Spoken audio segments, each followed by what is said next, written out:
The dust was finer here, not the kind that clung in clumps to windowsills or settled lazily on wooden beams.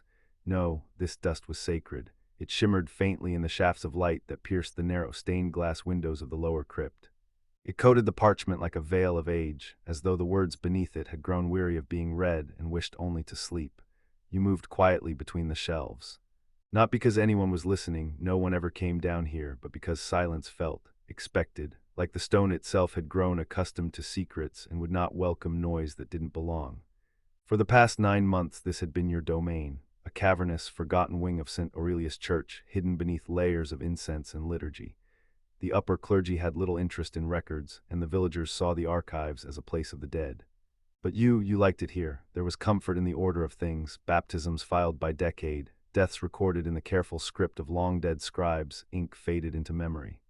It was during one of these long, unbroken hours, cataloging 18th-century correspondences between parish leaders and soldiers of a nearby garrison, that you found it.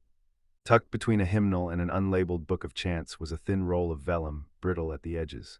You unspooled it slowly, expecting more genealogy. Instead, it was a floor plan. The church's floor plan, to be exact, but not the one you'd seen etched in brass near the narthex. This one was older, hand-drawn, annotated in Latin, and in the lower corner, near where the eastern crypt met the sacristy, there was a marking you'd never seen before. Camera silente, beneath it a line scribbled in darker ink, more recent, as if added hastily, "Do not enter, not for the archivist." You blinked, there was no room there. You had walked that corridor dozens of times, moving from ledger room to prayer alcove. The walls were solid stone, impossibly thick, there was no door, no threshold, and yet, you ran your fingers along the map again, the lines were deliberate. Not imagined, whoever had drawn this knew the church as it was and as it had been. The air in the archive seemed colder then, not from draft or open window. No, colder, like a presence had drawn near, curious, watching, waiting.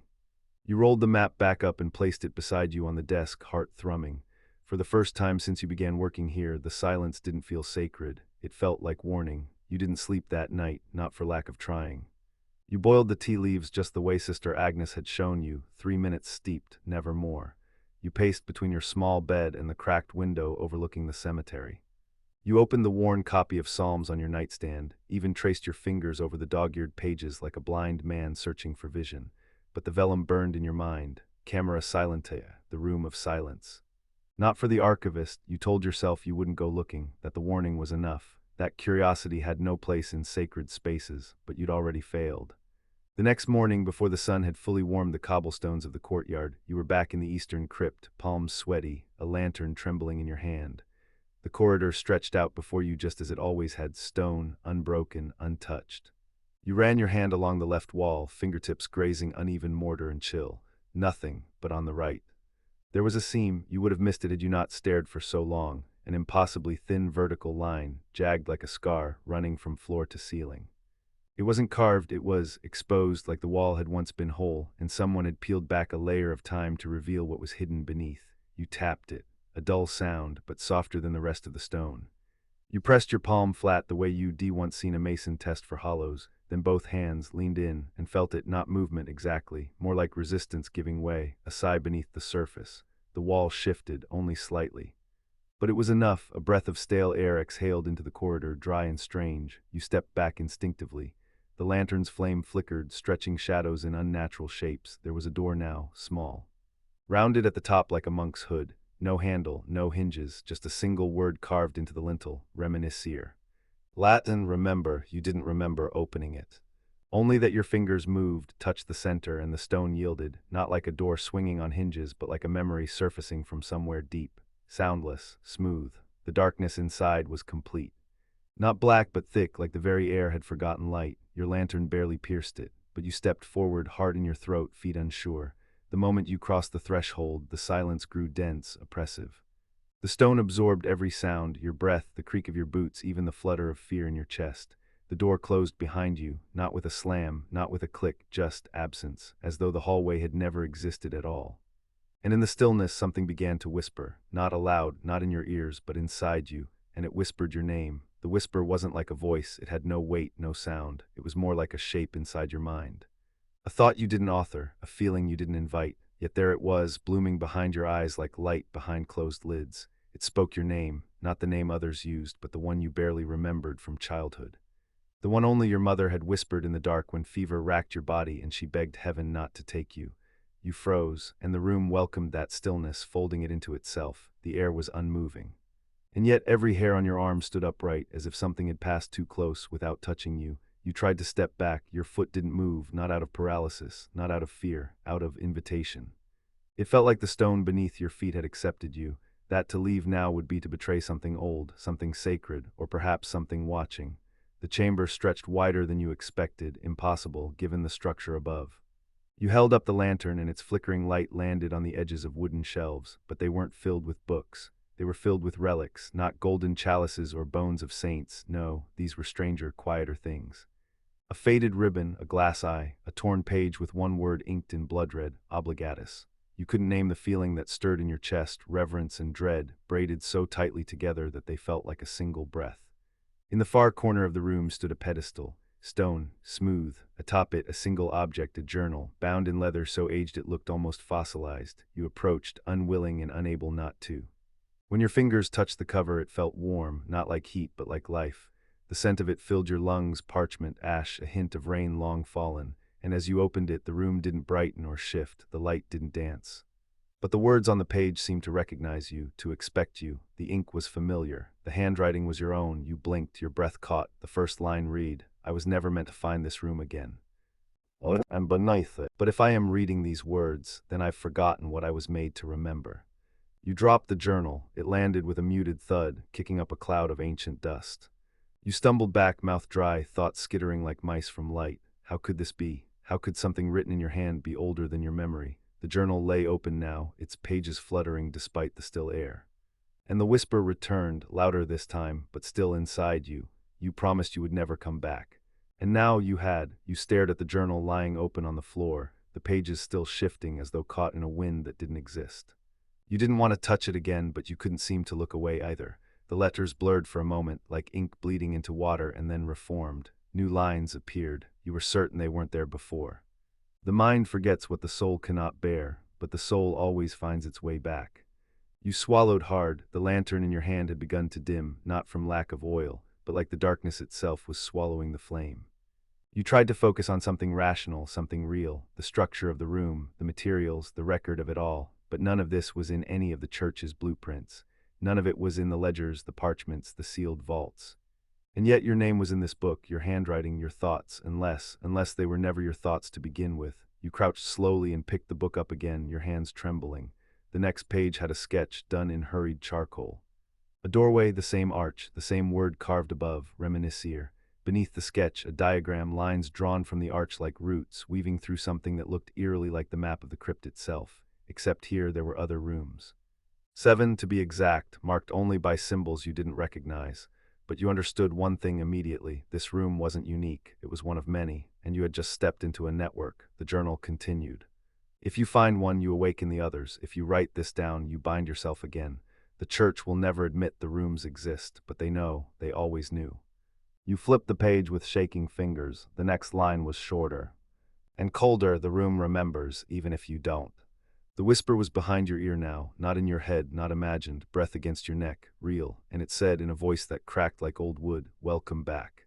You ran. Not in a frenzied, flailing panic, no, that would have made too much sense. You moved like someone trying to outrun a dream they were still inside of. Your steps were cautious, precise, but hurried. Your lantern flickered wildly in your grasp as you traced your path back through the narrow corridor, each stone wall now feeling narrower, closer, as if the crypt itself was breathing in. The door hadn't closed behind you, but it should have. That was the first thing you noticed. You had felt it open. You had felt the weight of centuries resisting your push. But now it stood ajar, silent, as though it had never been shut at all. You stepped through it, heart hammering like a bell struck out of time.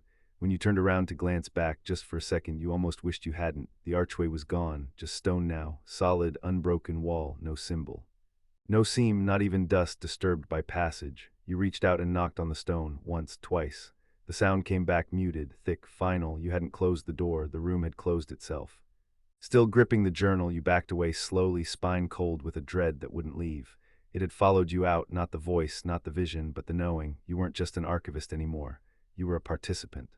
And something had been waiting for you to remember. Back in your small office beneath the belfry, you locked the door and drew every curtain. You placed the journal on your desk but couldn't bring yourself to open it again. Not yet. Instead, you rummaged through the registry cabinet, records of every priest, every death, every exorcism, every buried relic. You scanned for anything that mentioned the word reminiscere, but the word wasn't in Latin indexes. It wasn't in the sacramental logs, it wasn't even whispered in the margins. But then, at the back of an old vellum map of the cathedral's catacombs, you saw it, a symbol, small, faded, hidden beneath what looked like water damage. It was the same shape you'd seen in the journal's diagram, a line bisecting a circle, 7 dots, 6 faint, one glowing red. It had been marked recently. That ink was still bright, still wet when you touched it, and it wasn't you who drew it. A chill ran up your neck. You turned back to the journal and finally opened it again. The page had turned on its own, and now it simply read, "The first door remembers, the others are waking." And beneath it, etched lightly into the leather edge of the page, "You still have the key, you always did." You looked down at your hand, and there around your neck, something you hadn't noticed before, a small pendant, smooth, cold. When you touched it, the metal pulsed once, and behind you, something knocked on the inside of the wall. You didn't scream. There was something about a knock that comes from the inside of a sealed wall that doesn't permit screaming. It demands stillness, reverence, like the space itself has become sacred, but not in a way that offers comfort or salvation. Sacred like a tomb, like the moment just before burial when everyone holds their breath. You pressed your hand to the stone, feeling nothing but the rough grain of age and ash. The pendant around your neck pulsed once more, faint, like a heartbeat trying to decide whether or not it should return. You didn't remember owning this pendant. That was the part that frightened you more than the knock. It wasn't ornate. Just a simple, circular brass piece about the size of a coin. You unclasped it and brought it to the flickering light. There was an engraving on one side, faint but unmistakable, a pendulum, swinging left to right, frozen in mid-arc. On the other side, nothing, smooth as glass, except when you held it closer, your breath fogging the surface, a pattern began to reveal itself in the condensation. Letters, 3 of them, VAR. You didn't know what it meant, but your stomach turned as though a part of you did. You tucked the pendant away and turned to the journal again. A new page had written itself. This time, the words were longer, careful. Like someone had taken the time to explain, if not to comfort, then to warn. Each room remembers a sin the church erased, a truth buried too deep for history, but not for memory. There are 7, each tied to a virtue. Each housing what was once called a miracle, before they became something else. You felt yourself beginning to sway, not from dizziness, but from something deeper. Like a pendulum in your mind had begun to move, and it wanted you to follow the arc. Left, right, memory, doubt. The silence in your room was too thick now. You stood and opened the window to let in air, but the moment the cold night wind touched your skin, you heard it. The voice, clear, soft, directly behind you, "Archivist." What? You turned, no one, but the candle had gone out, and the journal was burning, not with fire, but with light. A slow glow from the center outward, each letter illuminated like gold leaf in divine scripture. It began to hum not with sound, but with vibration, like a choir singing inside your bones. Then it stopped, and the room was still again. You picked up the book, but the light had vanished. The words remained, but they were different now. "You're not the first to wake, but you might be the last." And at the bottom, something written in ink darker than any you'd ever seen. VAR is not a name, it is a vow. You looked again at the pendant, and somehow now it felt heavier. Like a burden you had unknowingly carried your whole life, and just begun to remember. You didn't sleep that night, not because of fear, though it throbbed gently beneath your ribs like an aching drum. Not even because of the voice which still whispered your title, Archivist, as if it had always belonged to someone else and had finally returned to you. No, you stayed awake because every time you closed your eyes, you saw the map, the symbol. The ink that bled without touch, and you couldn't escape the weight of that final sentence. VAR is not a name, it is a vow. You searched the cathedral archives until dawn.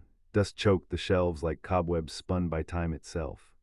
You passed over documents older than the country, transcripts written in Latin, Greek, a few in languages you didn't recognize but had learned to handle like sacred glass. Nothing said VAR, nothing used that acronym. But something tugged you back to the Registry of Ordination, a book you'd flipped through countless times when preparing sermons or tracing clerical lineage, a book that never felt particularly haunted until that morning. You opened it and noticed for the first time that the pages had been rebound, not all just one section.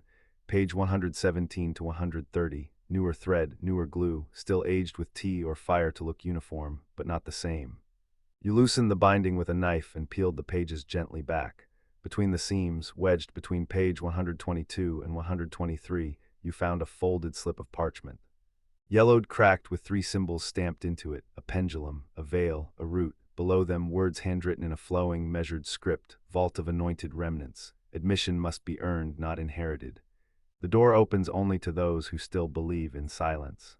You read it 3 times, each slower than the last. Vault of anointed remnants. VAR, a vow, a place, a memory too sacred or too dangerous to speak aloud. You felt the shape of the pendant beneath your shirt again, and this time it didn't just throb, it pulled, like a compass trying to return north. And in that moment, you realized something you hadn't dared admit until now.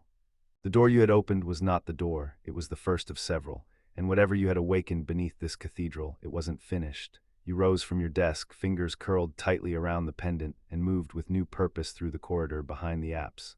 Past the crypt, past the broken wall, past where the old statues of forgotten saints had been stored like shameful memories. You stopped at the farthest door in the hall, a rusted iron gate you had passed 100 times and never tried. It wasn't locked, it never had been. Inside, the stairs led down, farther than they should, and carved into the wall just above the descent, as though waiting all along, were 3 words, whisper Archivist, enter. And so you did. There was no echo in the stairwell. That was the first thing you noticed. The silence wasn't just absence of sound. It was something active, almost alive. It pressed against your ears like water, like pressure, like the space itself wanted to remind you that down here, words were not welcome. It didn't matter how deep you descended, each footstep was swallowed instantly, devoured by the walls, by the air, by something older than stone. Your hand grazed the railing, though it was less a rail and more a cold, iron cord embedded into the wall, twisting, spiraling, knotted like it had been forged with intent. With meaning, you kept your fingers on it, half out of balance, half out of superstition. It felt like a spine, like the vertebrae of something buried. As you went deeper, the temperature dropped, but not sharply. It was gradual, like someone turning a dial too slowly for you to notice. You stopped shivering, you stopped sweating. Eventually, you stopped noticing the cold altogether, and you began to wonder whether it was you that had changed, or the corridor itself that had begun to acclimate you to its indifference. Then you saw the carvings. They didn't begin at the top, but around the 33rd step. Fine lines at first, scratched perhaps, then deeper, more deliberate, symbols, shapes. They weren't letters, not in any alphabet you recognized. But they had rhythm, flow, breath. Each mark was spaced precisely, too precise to be madness, too disjointed to be code. You passed a sequence that looked like a tree, then one like an open eye, and then you came to the door. Not a door actually, a frame, a vast arch carved into the stone, no wood or handle or hinges, just an absence, an opening where something used to be. It was black beyond it, not dark, black, there was a difference. Darkness still has depth, the hint of shape or color or air. This was void, like looking into a thought that hadn't yet formed. You stepped forward. The pendant flared against your chest, hot, sharp. You winced and pulled it out, letting it dangle in your palm. Its once smooth surface had changed. Lines had appeared etched into it, a new shape, a door with a pendulum drawn above it. The pendant had become a key. But what it unlocked wasn't a lock, it was permission. You took a breath and crossed the threshold. Instantly something shifted, not in the world but in you. A sensation like memory, but not yours, washed over your skin, a child's laugh.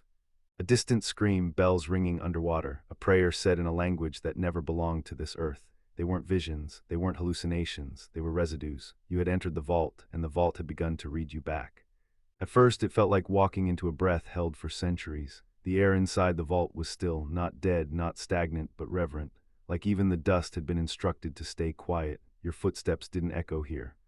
They were absorbed, as if the floor had long since decided that sound was too dangerous a thing to allow.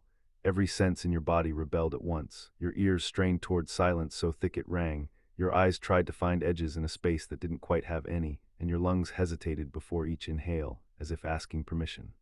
The chamber was vast, but it didn't feel empty. It felt occupied. The walls were layered in rows, almost like catacomb shelves, but instead of bones they held books, journals, scrolls. Fragments of parchment, some wrapped in twine, others sealed with wax that cracked and wept as you passed. No labels, no titles, just spines too worn to read, too sacred to touch casually. Each one hummed faintly, like it remembered being written by a hand that bled truth and was punished for it. You moved carefully between them, your eyes skimming the uneven geometry of the archive. The further you walked, the more the structure seemed to shift. Shelves curved. A corridor that should have ended opened sideways instead. The geometry disagreed with reality. You were no longer just beneath the cathedral. You were somewhere else. And then you saw it at the very center of the room. A pedestal. On it sat a single tome. Black leather, fastened with iron clasps tarnished to the green of old blood. and carved into its cover the three symbols you now knew too well. Pendulum, veil, root. You didn't touch it, not at first, because some part of you, a part buried so deep it had no language, knew that this book remembered you, not just you now, but every version of you that had come before. Every quiet thought you deburied in cathedral walls, every time you had paused mid-transcription and wondered if what you were copying was truth or containment. But the pendant burned again, demanded, so you placed your palm over the seal. And the book opened itself, not with the weight of age, but with the precision of a door unlocked. The first page had no writing, just a charcoal drawing of your face, not as you look now, not exactly, but close enough, your eyes hollowed. Your mouth stitched, and below it a sentence written in that same heavy script: "He who keeps the memory must eventually become the memory." And in that moment the vault whispered your name back to you, not as it was written in church records, not even as your mother once called you, but the name you had never spoken aloud. The name that the door upstairs had carved in silence: Archivist, and now anointed. You didn't remember sitting down, but your knees ached as if you'd been kneeling for hours, maybe days. Time inside the vault had become something elastic, something ambient, like light filtered through stained glass.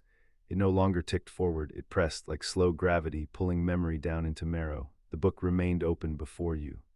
Its pages turned on their own now, not with the wind, there was no wind, but with will, each sheet whispering as it turned, as if reluctant to show you more. And yet they did. You saw entries written in dozens of hands.